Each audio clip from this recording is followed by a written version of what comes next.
Assalamualaikum warahmatullahi wabarakatuh. Kami dari kelompok 3 ingin menjelaskan materi pendekatan pembelajaran saintifik, realistik, dan etnomatematika. Dengan anggotanya yang pertama ada Ade Oktaviani, Atini Hasanah, dan saya sendiri Fauzia Rahmawati. Yang pertama ada pendekatan saintifik. Apa itu pendekatan saintifik? Pendekatan saintifik adalah proses pembelajaran yang dirancang sedemikian rupa agar peserta didik secara aktif mengkonstruk konsep, hukum, atau prinsip melalui tahapan-tahapan mengamati untuk mengidentifikasi atau menemukan masalah, merumuskan masalah, mengajukan atau merumuskan hipotesis, mengumpulkan data dengan berbagai teknik, menganalisis data, menarik kesimpulan, dan mengkomunikasikan konsep, hukum, atau prinsip yang ditentukan. Menurut Kemendikbud pada tahun 2014, pendekatan saintifik adalah model pembelajaran yang menggunakan kaidah keilmuan yang memuat serangkaian aktivitas pengumpulan data melalui observasi, menanya, eksperimen, mengolah informasi atau data, kemudian mengkomunikasikan.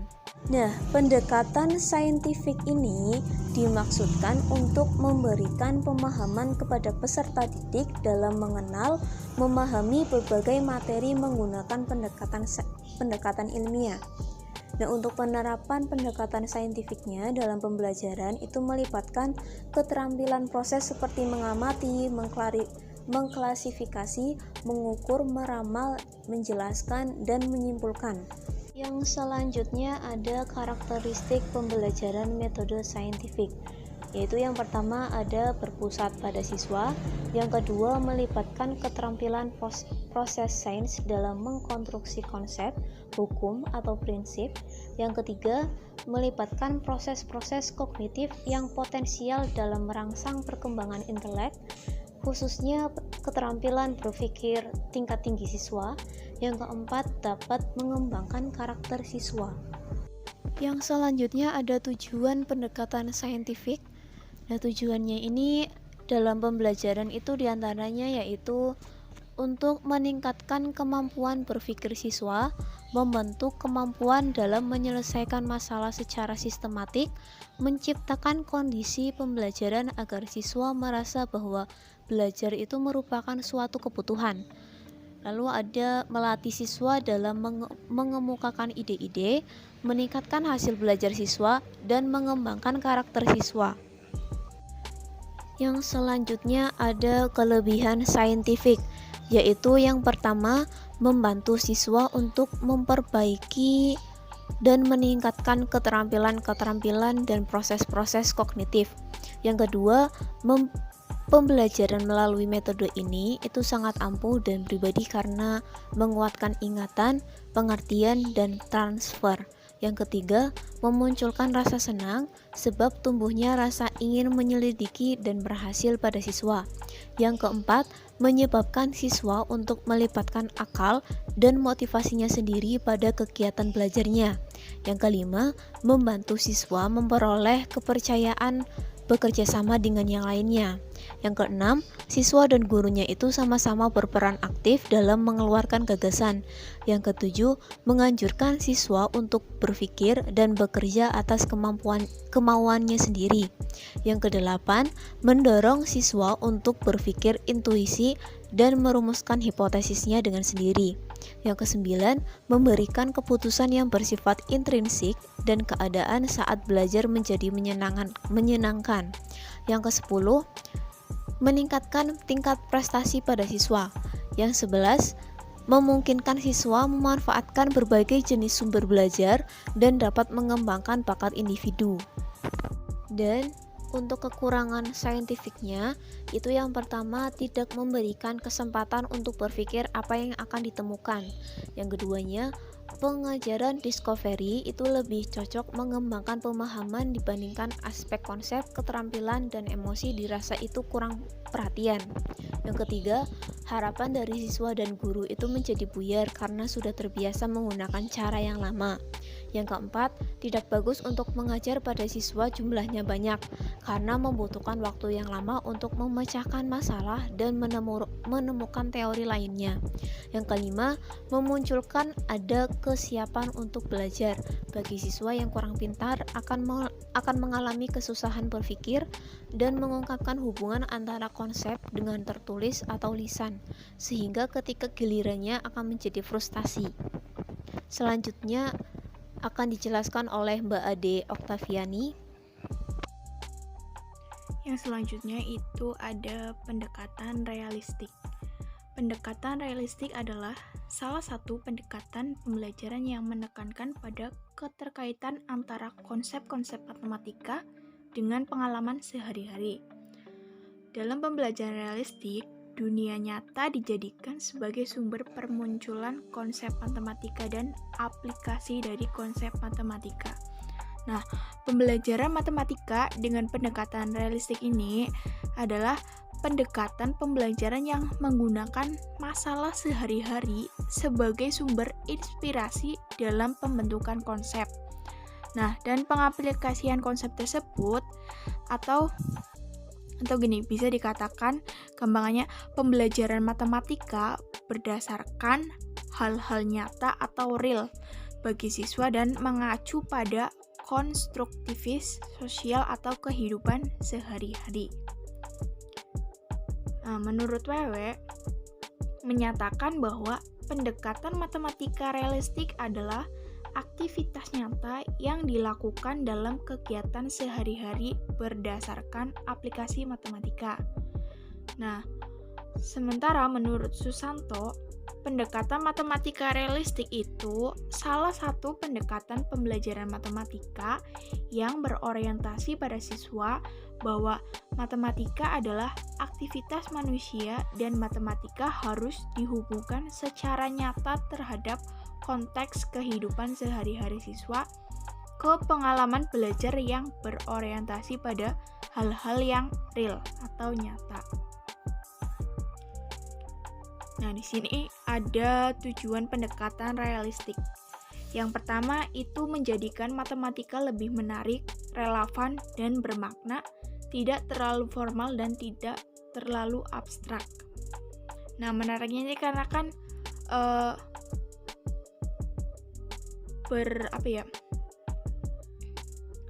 menjadikan pendekatan ini kan yang menggunakan masalah sehari-hari.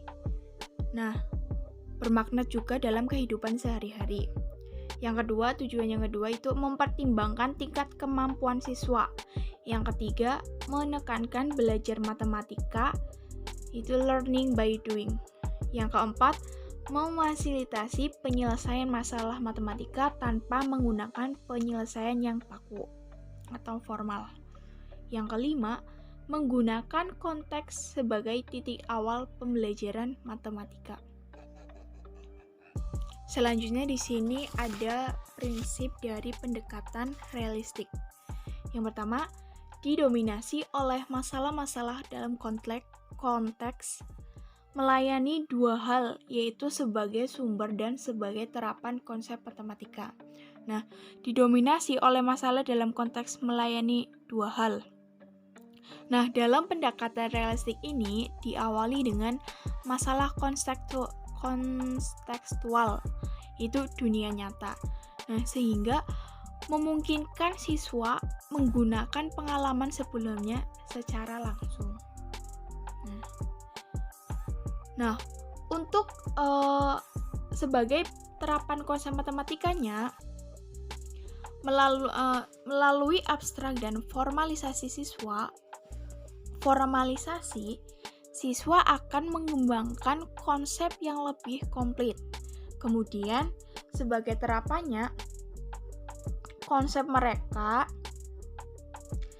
siswa dapat mengaplikasikan konsep-konsep matematika ke bidang baru dari dunia nyata.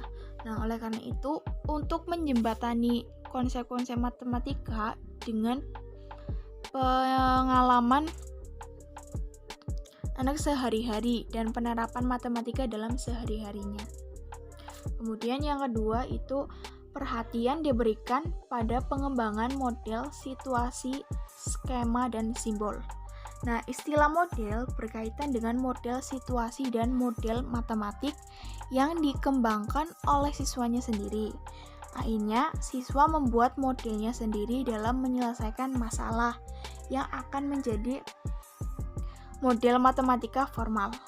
Kemudian yang ketiga itu ada sumbangan dari para siswa, sehingga siswa dapat membuat pembelajaran menjadi konstruksi dan produktif.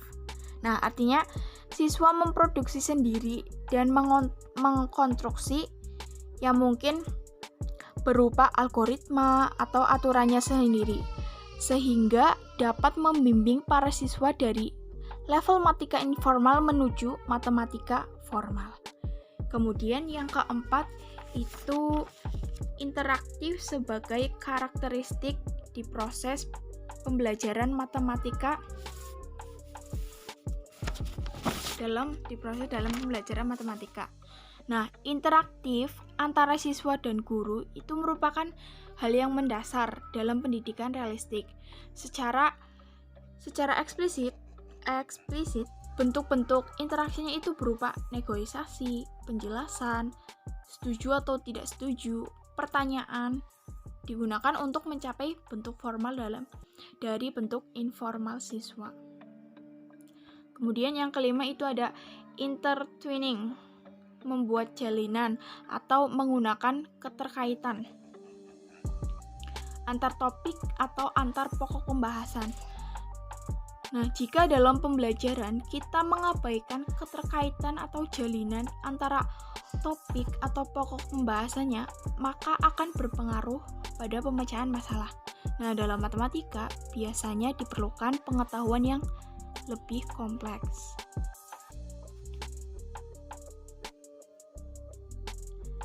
Selanjutnya di sini ada kelebihan pendekatan realistik.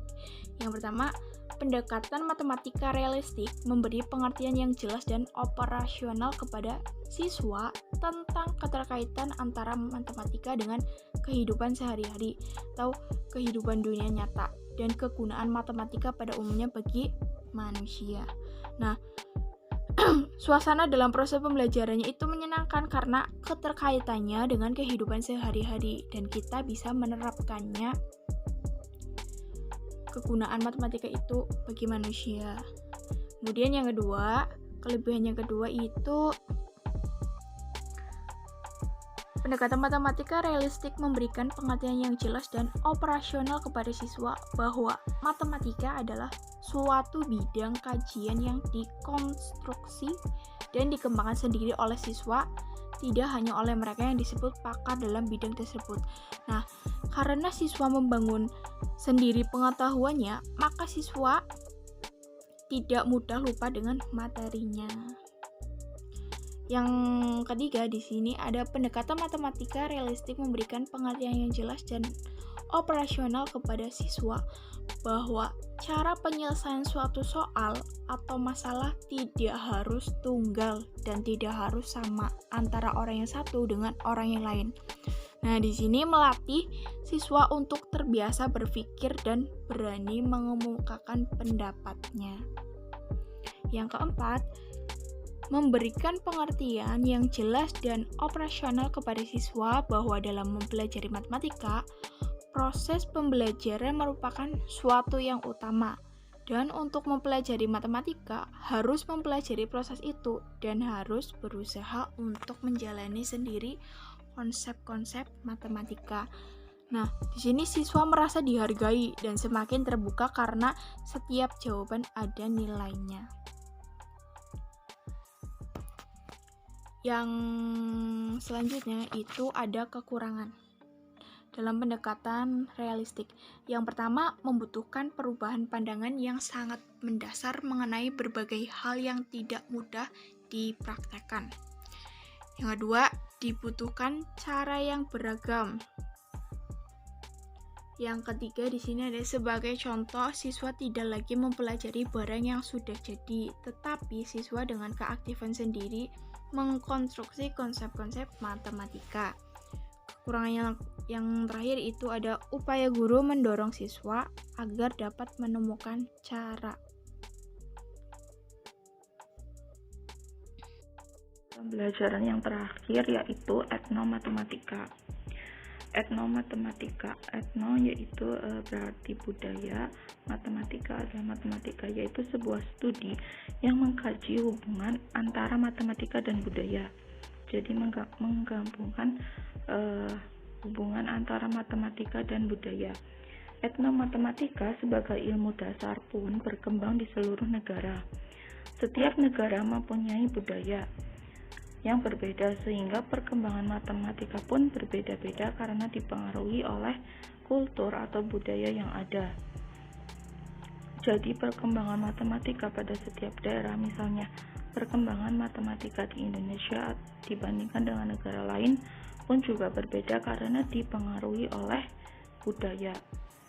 Nah, studi etnomatematika adalah suatu kajian yang meneliti cara sekelompok orang pada budaya tertentu dalam memahami, mengekspresikan, dan menggunakan konsep-konsep serta praktik kebudayaannya yang digambarkan oleh peneliti sebagai sesuatu yang matematis. Etnomatematika juga didefinisikan sebagai matematika yang digunakan oleh kelompok-kelompok masyarakat atau budaya seperti masyarakat kota dan desa, kelompok-kelompok pekerja atau buruh, golongan profesional, anak-anak pada usia tertentu, masyarakat pribumi, dan masih banyak kelompok lain yang dikenali dari sasaran atau tujuan dan tradisi yang umum dari kelompok tersebut. Ini menurut The Ambrosio tahun 2006. Nah, tujuan dari pendekatan pembelajaran matematika yaitu untuk mempelajari bagaimana siswa dapat memahami, mengartikulasikan, mengolah, dan akhirnya menggunakan ide-ide matematika, konsep, dan praktik-praktik yang dapat memecahkan masalah yang berkaitan dengan aktivitas sehari-hari mereka. Ini menurut Barton tahun 1996.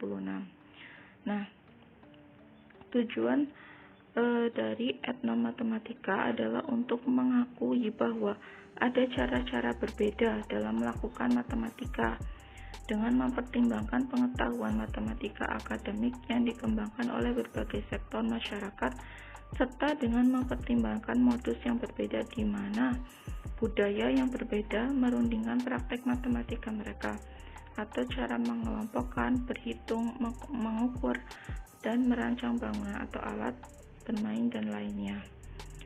Kemudian karakteristik pada etnomatematika ini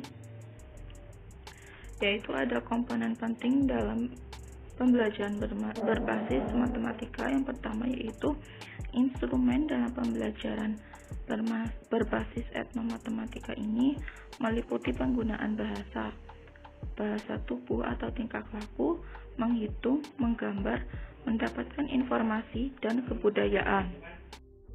Kemudian yang kedua adalah konten atau isi dari pembelajaran etnomatematika bisa didapatkan dari buku, pengalaman yang telah didapatkan, media cetak, TV, dan media secara umum, ataupun hal-hal yang terdapat pada museum dan peninggalan bersejarah lainnya.